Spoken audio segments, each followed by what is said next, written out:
빈 껍질 속에 나 허탈감과 삶의 이유, 희망과 감동의 여정을 찾아서 인생은 때때로 우리를 허탈감 속에 빠지게 한다.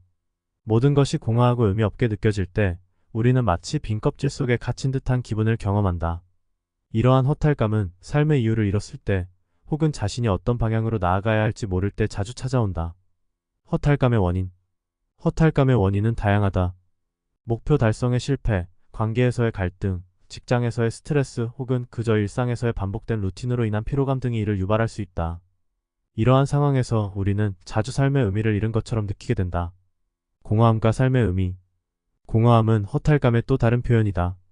삶의 의미가 사라진 것처럼 느껴질 때 우리는 모든 것이 텅 빈 껍질처럼 느껴진다. 공허함은 우리의 내면을 뒤흔들며 깊은 심리적 불안을 야기할 수 있다. 그러나 이러한 감정은 우리의 내면을 다시 들여다보고 진정으로 중요한 것이 무엇인지 성찰할 수 있는 기회를 제공하기도 한다. 빈 껍질 속에 갇힌 느낌. 빈 껍질 속에 갇힌 듯한 느낌은 마치 내가 외부의 압력에 의해 내면이 채워지지 않은 상태로 남아있는 것처럼 느껴질 때 나타난다. 이때 우리는 스스로가 의미 없는 존재인 것처럼 느끼며 이로 인해 자신에 대한 부정적인 감정이 커진다. 삶의 유허탈감 속에서의 의미 찾기. 삶의 의미는 무엇일까? 이 질문은 인간이 끊임없이 추구해온 철학적 주제이다.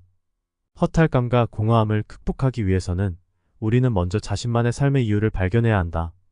이는 외부에서 주어진 것이 아니라 자신만의 가치관과 목표를 통해 스스로 찾아나가는 과정이다. 삶의 이유에 대한 철학적 탐구. 삶의 이유를 찾는 과정은 철학적 고찰과 밀접하게 연관된다. 고대 철학자들부터 현대에 이르기까지 많은 사상가들은 삶의 목적에 대해 다양한 견해를 제시했다. 예를 들어 아리스토텔레스는 인간의 행복을 삶의 최종 목적이라고 보았으며 칸트는 도덕적 의무 수행을 삶의 본질적인 가치로 삼았다. 자기 발견과 삶의 이유. 자신만의 삶의 이유를 찾기 위해서는 자기 발견의 과정이 필요하다. 이는 자신의 내면을 깊이 탐구하고 진정으로 무엇이 중요한지 알아가는 과정이다. 이 과정에서 우리는 자신이 추구하고자 하는 가치와 목표를 명확히 할 수 있으며 이를 통해 허탈감에서 벗어날 수 있다. 삶의 이유를 찾는 여정. 삶의 이유를 찾는 여정은 개인마다 다르다. 어떤 이는 예술을 통해, 또 다른 이는 봉사를 통해, 혹은 단순한 일상에서의 작은 기쁨을 통해 자신의 삶의 이유를 발견할 수 있다. 중요한 것은 이 여정이 단순히 목적에 도달하는 것이 아니라 그 과정에서 얻는 배움과 성장이 있다는 점이다. 희망과 감동, 공허함을 채우는 마음의 양식. 희망과 감동은 허탈감과 공허함을 채워주는 중요한 요소이다. 희망은 우리가 미래를 긍정적으로 바라보고 어려움 속에서도 포기하지 않게 하는 힘을 제공한다. 감동은 우리의 감정을 자극하여 삶의 아름다움과 가치를 다시금 인식하게 만든다. 희망의 힘. 희망은 삶을 지속하게 만드는 원동력이다. 헬렌 켈러는 희망은 사람들이 불가능한 것을 가능하게 만든다라고 말했다. 희망이 없다면 우리는 삶의 어려움을 극복할 의지를 잃고 말 것이다. 희망은 우리가 목표를 향해 나아가게 하며 어떤 상황에서도 긍정적인 변화를 기대하게 만든다. 감동을 통한 공허함 극복. 감동은 우리의 내면에 깊이 자리 잡은 감정을 일깨운다. 이는 예술, 문학, 자연 속에서 혹은 타인과의 진실된 교감을 통해 경험할 수 있다. 감동을 통해 우리는 삶의 작은 순간들 속에서도 큰 의미를 발견하게 되며 이는 공허함을 극복하는 데 큰 도움이 된다. 감동의 순간들이 주는 위로. 때로는 단순한 말 한마디, 한편의 시, 아름다운 풍경이 우리의 마음을 깊이 울리며 삶의 의미를 재발견하게 만든다.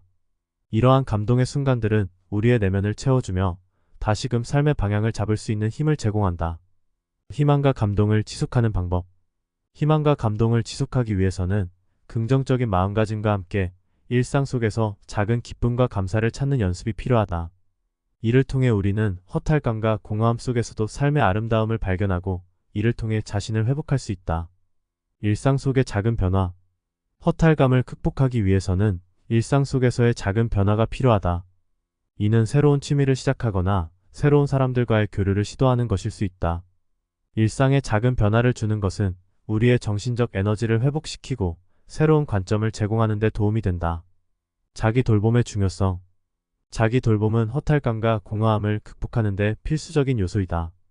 충분한 휴식과 영양 섭취, 운동 등을 통해 우리는 몸과 마음의 건강을 유지할 수 있다. 또한 명상이나 요가 같은 정신적 안정감을 제공하는 활동들도 공허함을 해소하는 데 효과적이다. 관계 속에서의 치유. 타인과의 진실된 관계는 허탈감과 공허함을 극복하는 데 큰 도움이 된다. 친구나 가족 또는 신뢰할 수 있는 사람들과의 소통은 우리의 마음을 치유하고 삶의 의미를 재발견하게 해준다. 특히 공감을 나눌 수 있는 사람들과의 대화는 우리의 내면을 채워주는 중요한 요소이다. 자신에게 관대해지기? 허탈감과 공허함을 느낄 때 우리는 자신에게 지나치게 가혹해질 수 있다. 그러나 이럴 때일수록 자신에게 관대해질 필요가 있다. 자신의 감정을 인정하고 그 감정이 왜 생겨났는지 이해하는 과정이 중요하다. 새로운 목표 설정. 허탈감에서 벗어난 후에는 새로운 목표를 설정하는 것이 중요하다. 이는 우리에게 새로운 동기부여와 목적의식을 제공하며 다시금 삶의 활력을 찾게 만든다. 목표는 크고 작을 것 없이 자신의 삶에 의미를 부여할 수 있는 것으로 설정하는 것이 좋다. 자기 성장의 기회로 삼기. 허탈감과 공허함은 우리의 내면을 성장시키는 중요한 기회가 될 수 있다. 이 경험을 통해 우리는 자신에 대해 더 깊이 이해하고 더 나은 사람으로 성장할 수 있다.